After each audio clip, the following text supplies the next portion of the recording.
Depuis l'Antiquité tardive qui les a vus naître, c'est un long chemin qu'ont parcouru ces textes pour parvenir jusqu'à nous. Certains ont été transmis par de nombreux manuscrits, d'autres n'ont été redécouverts que récemment, comme les homélies sur les psaumes d'Origène, retrouvées en avril 2012 dans un manuscrit de Munich. Reconstituer cet itinéraire est un travail minutieux. Cela se nomme l'ecdotique. Chaque année, Sources chrétiennes organise un stage de formation à cette science bien particulière.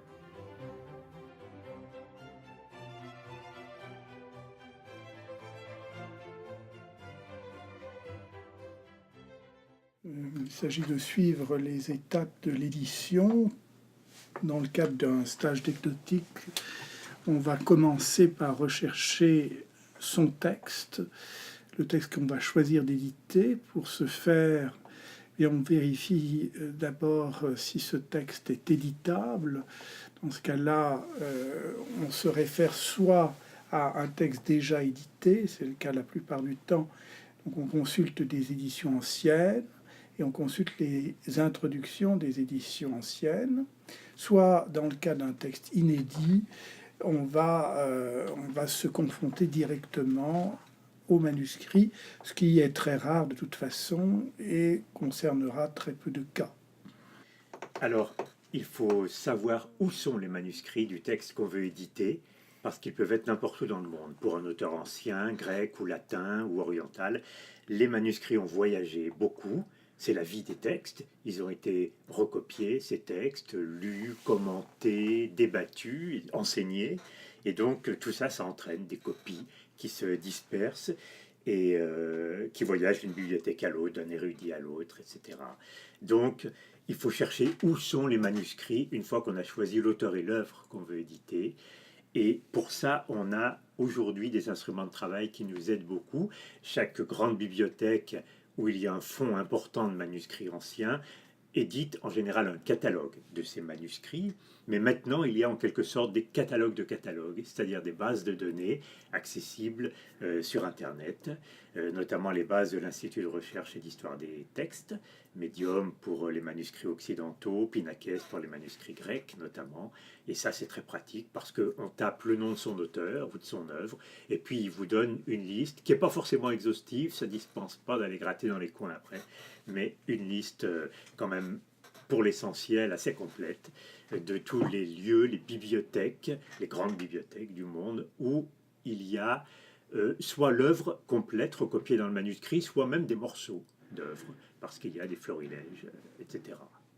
Donc une fois qu'on a identifié les différents manuscrits, soit on se rend dans les différentes bibliothèques, soit on commande des photos ou des reproductions de ces manuscrits et on en entreprend la lecture.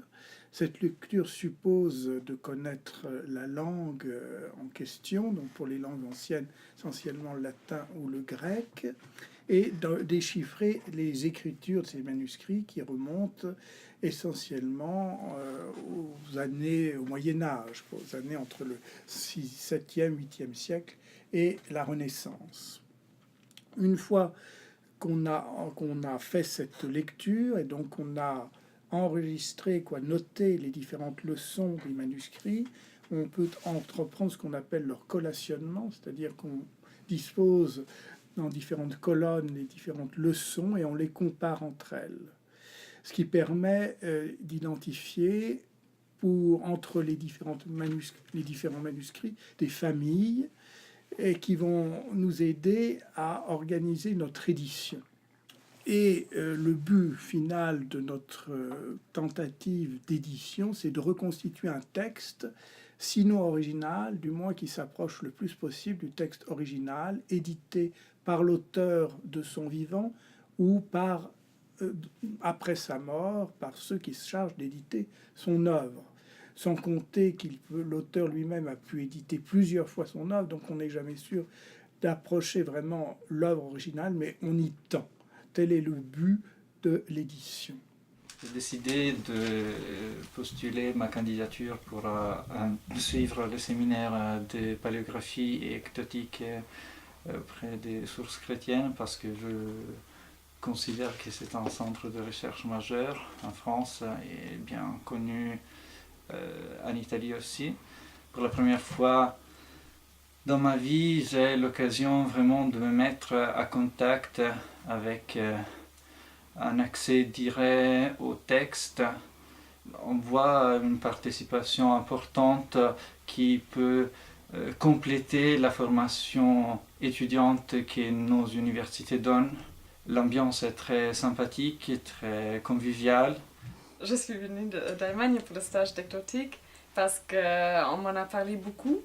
Et étant donné que je travaille sur un auteur chrétien, ça va Saint Jérôme, les pères de l'Église sont quelque chose qui m'intéresse. Du coup, pour moi, l'intérêt, c'est d'être dans un groupe avec des gens qui travaillent sur des auteurs similaires ou qui ont des mêmes intérêts. Pendant les premiers jours du stage, j'ai appris beaucoup de choses, notamment puisqu'il y a des enseignants qui sont très formés dans leur domaine, qui ont des expériences personnelles avec l'édition des textes. Et c'est ça que je retiens le plus, leurs exemples qu'ils peuvent donner sur un domaine qu'ils connaissent très très bien. Moi, je retiens le plus que l'édition du texte, ce n'est pas quelque chose de figé, qu'il faut s'adapter à ses manuscrits, à son texte. Prenons l'exemple d'Irénée, évêque de Lyon au IIe siècle, dont toutes les œuvres sont éditées dans Sources chrétiennes.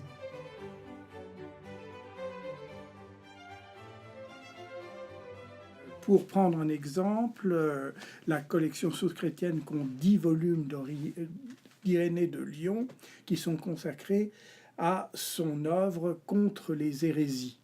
Cette œuvre nous a été transmise en différentes langues. C'est une œuvre originalement écrite en grec. Mais de ce manuscrit grec, il ne nous reste pas grand-chose. Nous avons la chance de disposer de quelques fragments de papyrus qui sont contemporains de la date de l'écriture du texte, c'est-à-dire environ les années 200, mais ce sont des fragments. C'est un papyrus de l'Oxyrhynte qui ne peut pas permettre à lui seul de reconstituer le texte.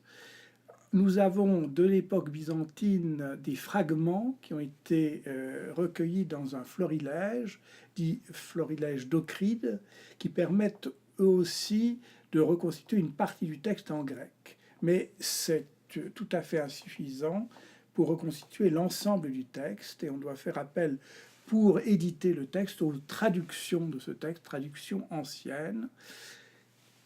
Et oui, c'est un travail de reconstitution qui est minutieux et délicat.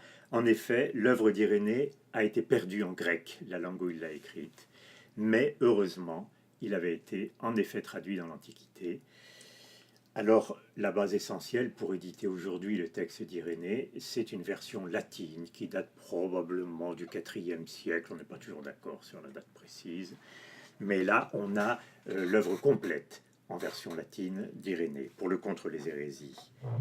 Mais on a aussi, pour plusieurs livres, une version arménienne, qui a dû être faite un peu plus tard que la version latine.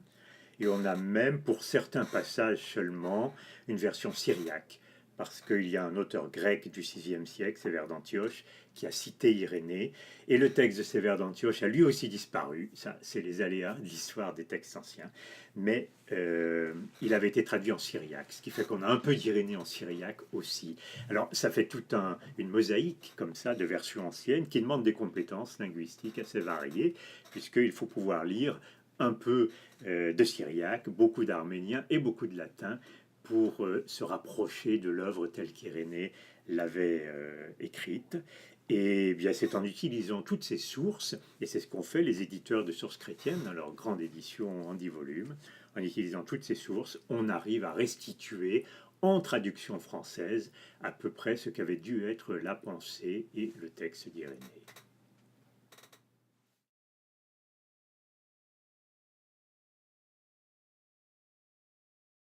On vient d'évoquer ici à la fois la tradition directe et la tradition indirecte de transmission d'un texte ancien.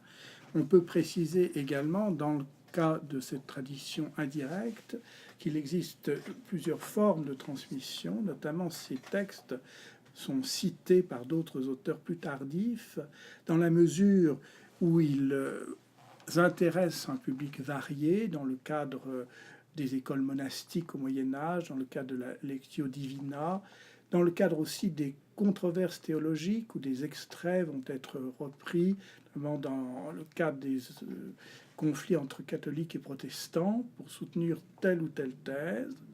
Et donc on retrouve de nombreux extraits des auteurs anciens, des pères de l'Église, dans les textes de la Renaissance, du Moyen-Âge, mais surtout de la Renaissance, et ils vont être diffusés à cette période assez largement, à cette occasion.